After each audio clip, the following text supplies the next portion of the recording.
Hello, good morning students, how are you. जैसे कि आपको पता है, लास्ट लेक्चर में मैंने आपकी ट्रेट थियरी थी, लीडरशिप की ट्रेट थियरी, वो मैंने आपको एक्सप्लेन करके दे दी है। ओके, और वहाँ पे मैंने आपको जो भी इंस्ट्रक्शन दिए क्वेश्चन रिलेटेड, वो भी आपको ध्यान रखने हैं। ओके, वो इक्वेशन को आज कंटिन्यू कर दे, क्योंकि आपको पता ही है कि टोटल 4 थियरी है। ओके, तो 2 थियरी मैंने आपको एक्सप्लेन कर दी। अगर क्वेश्चन पूछते 15 मार्क में, तो आपको वो आगे वाली 2 थियरी लिखनी है, आपको बहुत बार बोल दिया है मैंने। ओके, आज थर्ड थियरी स्टार्ट करेंगे। ओके, तो क्वेश्चन 2 ही है, third theory of leadership, that means तीसरा टॉपिक है लीडरशिप थियरी का, तो वो है बिहेवियरल थियरी। कौन सी थियरी है? Behavioural theory. चलो क्या है गाइस, उसमें देखते हैं।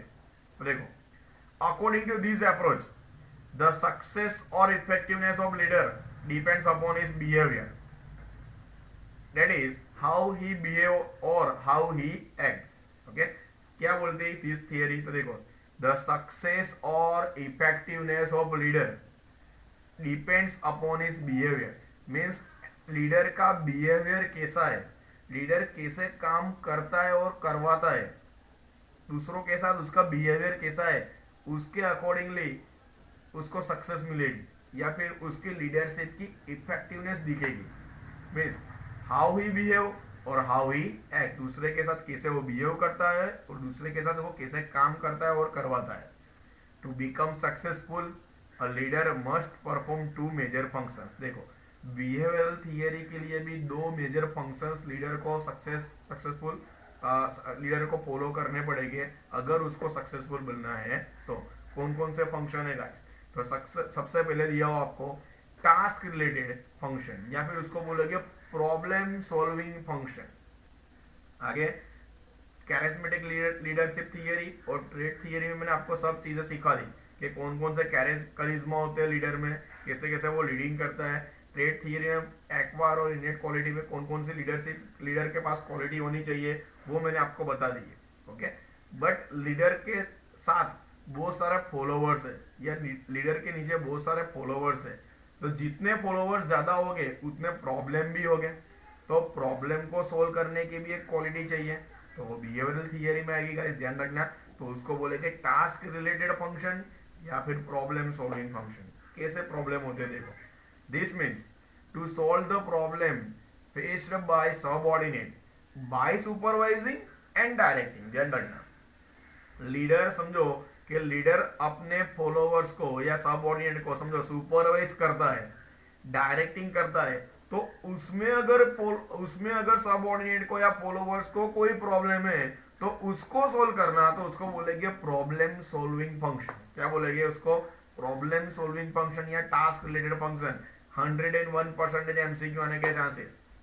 ओके, कौन से प्रॉब्लम? ध्यान रखना, to solve the problem faced by the subordinate by supervising और डायरेक्टिंग। ध्यान रखना, सुपरवाइजिंग किया उसको, फॉलोवर्स को सुपरवाइजिंग किया, डायरेक्टिंग किया। समझो कि लीडर ने सुपरवाइजर भी रखे हुए, डायरेक्टर भी रखे हुए, जो हर एक सबऑर्डिनेट को सुपरवाइजिंग करते, डायरेक्टिंग करते, और जो सुपरवाइजिंग और डायरेक्टिंग हुआ उसमें अगर कोई प्रॉब्लम है सबऑर्डिनेट को, तो उसको सॉल्व करना, तो उसको बोलेंगे टास्क रिलेटेड फंक्शन। होगा क्लियर? तो ये भी काम करना पड़ेगा। आगे क्या है देखो, सेकंड है ग्रुप रिलेटेड फंक्शन, या फिर उसको बोलेंगे ग्रुप मेंटेनेंस और सोशल फंक्शन। आगे मैंने ट्रेड थियरी में समझाया, सॉरी ट्रेड थियरी में क्वालिटीज ऑफ लीडरशिप में समझाया आपको। देखो उसमें क्या है, that is to ensure team spirit और unity among the employ.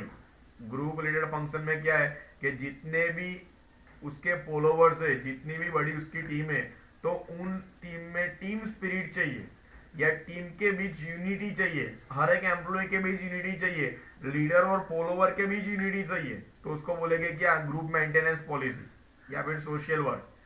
If a leader perform this two function properly, he can be successful leader. समझो कि ट्रेड तो होने ही चाहिए, कैरिज्मा तो होना ही चाहिए, बट ये 2 काम भी बहुत इंपॉर्टेंट चीज है। अगर कोई भी लीडर इसको सक्सेसफुली करेगा, ये 2 फंक्शन को सक्सेसफुली अप्लाई करेगा अपनी लीडरशिप में, तो वो इजीली सक्सेसफुल हो सकेगा।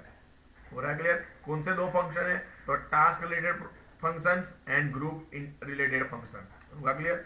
अभी ध्यान रखना आगे क्या है, स्टाइल डायमेंशन है। स्टाइल डायमेंशन दैट मींस क्या? देखो, to perform this two function means जो टास्क रिलेटेड फंक्शन था और ग्रुप रिलेटेड फंक्शन था, वो दो फंक्शन को परफॉर्म करने के लिए अ मैनेजर में adopt any of the following leadership style. ध्यान रखना, जो टास्क रिलेटेड फंक्शन है और जो ग्रुप रिलेटेड फंक्शन है उनको परफॉर्म करने के लिए लीडरशिप की वापिस स्टाइल है। तो कौन सी स्टाइल है? तो ध्यान रखना, दो स्टाइल दी हुई है आपको।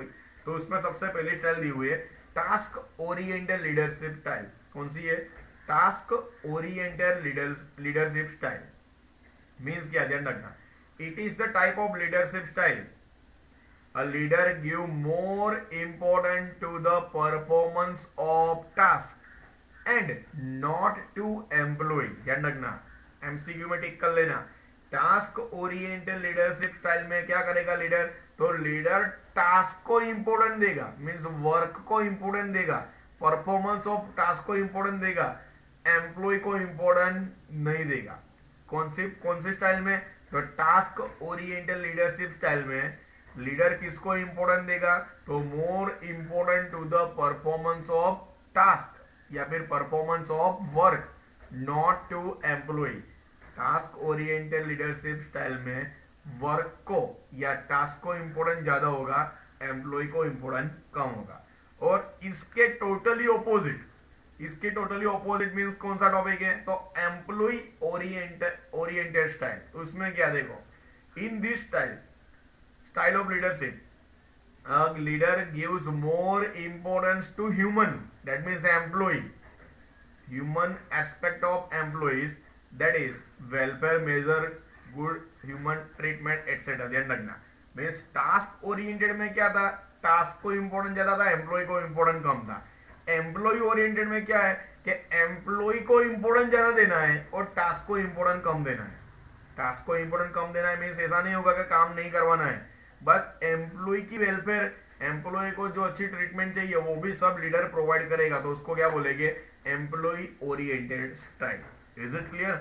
ओके, मींस जो टास्क जो आगे के जो फंक्शन मैंने समझाया दो, बराबर, ग्रुप रिलेटेड फंक्शन और जो प्रॉब्लम सोल्विंग फंक्शन, उसको परफॉर्म करने के लिए दो स्टाइल है, task oriented leadership and employee oriented leadership. ध्यान रखना एमसीक्यू के लिए।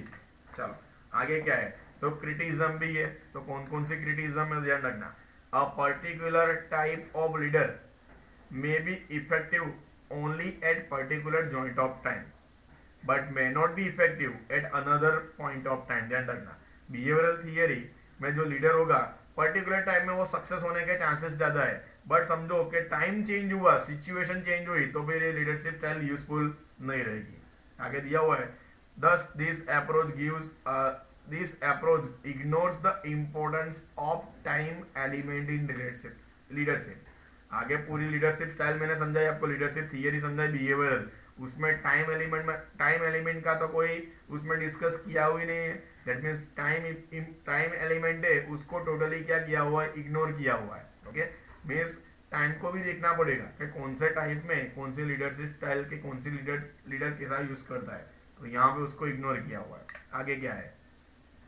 Effectiveness of leader also depend upon certain external factor like nature of followers and the situations under which a leader work, but this factor are also ignore in this approach. ध्यान रखना, जैसे time factor को ignore किया, वैसे ही जो certain external factor है means nature of followers उसके कैसे है, सिचुएशन कैसी है, उसको भी यहाँ पे क्या किया हुआ है? इग्नोर किया हुआ है।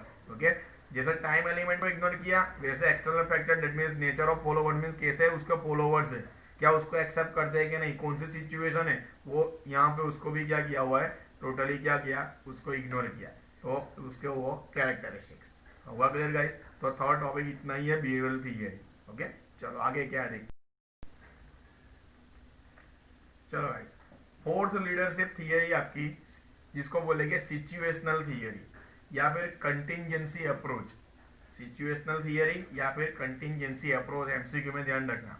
देखो, according to this approach the effectiveness of leader depend upon two type of factor. इसमें भी दो टाइप दिए हुए आपको। कौन से दो टाइप? तो factor associated with leader means leader को जो एसोसिएट करते हैं वो factor, and factor associated with situation.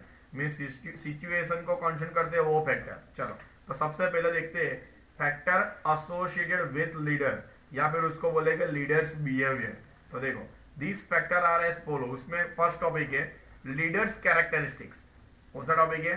Leaders characteristics. तो ध्यान रखना this include intelligence, ability and इस कैरेक्टरिस्टिक्स लाइक पर्सनालिटी। जैसे आगे मैंने आपको क्वालिटीज ऑफ लीडरशिप समझा ना, वहां वो सब क्वालिटी यहाँ पे लिख देनी है। कौन कौन सी? देखो personality, attitude, interest, motivation and physical characteristics such as age, sex and physical features. ध्यान रखना लीडर्स कैरेक्टरिस्टिक्स में क्या आएगा? तो सबसे पहले लीडर्स की इंटेलिजेंसी कितनी है, उसकी एबिलिटी कितनी है, और दूसरे भी बहुत सारे पर्सनल कैरेक्टरिस्टिक्स है। तो वो है पर्सनालिटी उसकी कैसी है, कैसे वो दूसरों को देखता है, उसका एटीट्यूड कैसा है, कौन सी चीज में इंटरेस्ट ज्यादा है और कौन सी चीज में इंटरेस्ट कम है, मोटिवेशन स्टाइल कैसी है, फिजिकल कैरेक्टरिस्टिक्स भी देखनी होगी वहां पे, मीन्स कितनी एज है उसकी, मेल है फीमेल है। फिजिकल फीचर्स में आगे मैंने समझाया तो जो हेरिडिटी में आता है, हाइट, वेट, अपीयरेंस, पर्सनालिटी, सब चीज ओके, वो सब चीज कहां पे इन्वॉल्व होगी? लीडर्स कैरेक्टरिस्टिक्स में। और वो फैक्टर एसोसिएटेड विद लीडर में होगा। मींस लीडर ऐसा होना चाहिए कि अपने फॉलोवर पे एक इंप्रेशन क्रिएट करे, उसकी इंटेलिजेंस के थ्रू, एबिलिटी के थ्रू, या फिर उसकी पर्सनालिटी है, उसके इंटरेस्ट है, उसका एटीट्यूड है, उसके मोटिवेशन के थ्रू, या फिर उसकी फिजिकल कैरेक्टरिस्टिक है उसके थ्रू। ध्यान रखना लीडर्स कैरेक्टरिस्टिक्स है। आगे क्या है? Leaders hierarchical position, means leader की हिरार्कियल पोजीशन क्या है? ध्यान रखना अ मैनेजर में बी एट हायर लेवल और lower level of management. Manager हर एक लेवल पे होते हैं, हायर लेवल पे दैट मींस समझो कि कंपनी का जो स्ट्रक्चर होता है टॉप लेवल पे भी मैनेजर होगा, और जो डिपार्टमेंट हेड होगा वो भी एक मैनेजर ही है। मीन समझो कि प्रोडक्शन डिपार्टमेंट है तो प्रोडक्शन डिपार्टमेंट का हेड वो मैनेजर है, बट वो मैनेजर कौन से लेवल पे, हिरार्कियल स्ट्रक्चर, कौन से हिरार्कियल पोजीशन पे, वो भी कंसीडर करना पड़ेगा। क्यों? तो देखो this affect the degree of participation between the superior and his subordinate in decision making. क्यों? समझो लीडर है, कोई भी बंदा लीडर है, बट उसकी पोजीशन बहुत लोअर लेवल पे है। मैं समझो कि वो मार्केटिंग डिपार्टमेंट का लीडर है। मार्केटिंग डिपार्टमेंट में बहुत सारे दूसरे डिवीजन होते हैं, सब डिवीजन होते हैं। तो वो डिवीजन का लीडर है, या पूरे मार्केटिंग डिपार्टमेंट का लीडर है, या पूरी कंपनी का लीडर है, वो भी देखना पड़ेगा। जैसी लीडरशिप होगी, सॉरी जैसी पोजीशन होगी ना, उसके अकॉर्डिंगली उसकी लीडरशिप भी क्या होगी? चेंज होगी। क्यों? कि समझो पूरी कंपनी का लीडर है तो वहां पे उसके पास पावर एंड अथॉरिटी ज्यादा रहेगी, में सुपीरियर एंड सबऑर्डिनेट की रिलेशनशिप होगी या पार्टिसिपेशन होगी वो ज्यादा होगी। बराबर? आपको लीडर बना दिया बट आपके अंडर ओनली 10 ही फॉलोवर्स है, या आपके अंदर पूरी कंपनी के फॉलोवर्स है, तो भी वो लीडर्स आ रहा है कि पोजीशन भी इंपॉर्टेंट चीज है। हो रहा है क्लियर? मींस दोनों सिचुएशन डिफरेंट है। ध्यान रखना कंपनी का लीडर और पर्टिकुलर वर्क करने का लीडर, तो उससे सुपीरियर एंड सबऑर्डिनेट की डिसीजन मेकिंग की प्रोसीजर थोड़ी टफ रहेगी। क्लियर? आगे क्या है? सेकंड टॉपिक आपको दिया हुआ है फैक्टर्स एसोसिएटेड विथ सिचुएशन, या फिर उसको बोलेंगे सिचुएशनल फैक्टर। चलो उसमें सबसे पहला है सबऑर्डिनेट कैरेक्टरिस्टिक्स।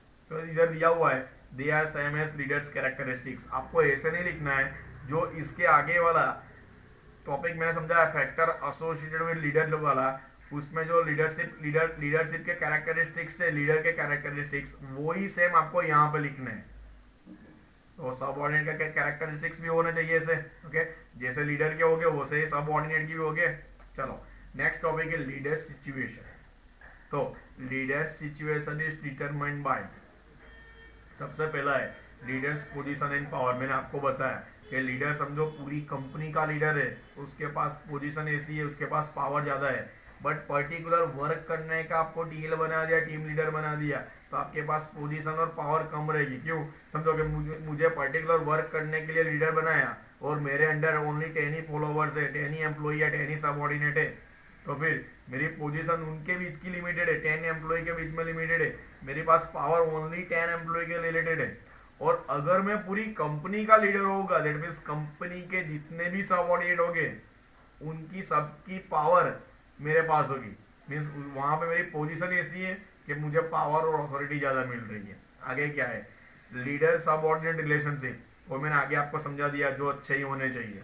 आगे, if the leader has good subordinate and good relation with them, they may be more effective। Simple चीज है कि आपने एज अ लीडर अपने सबऑर्डिनेट के साथ रिलेशनशिप अच्छी बना रखी हुई है, ओके, तो फिर सिंपल चीज है कि आपकी वर्क इफेक्टिवनेस वहां पे 101% ज्यादा दिखेगी।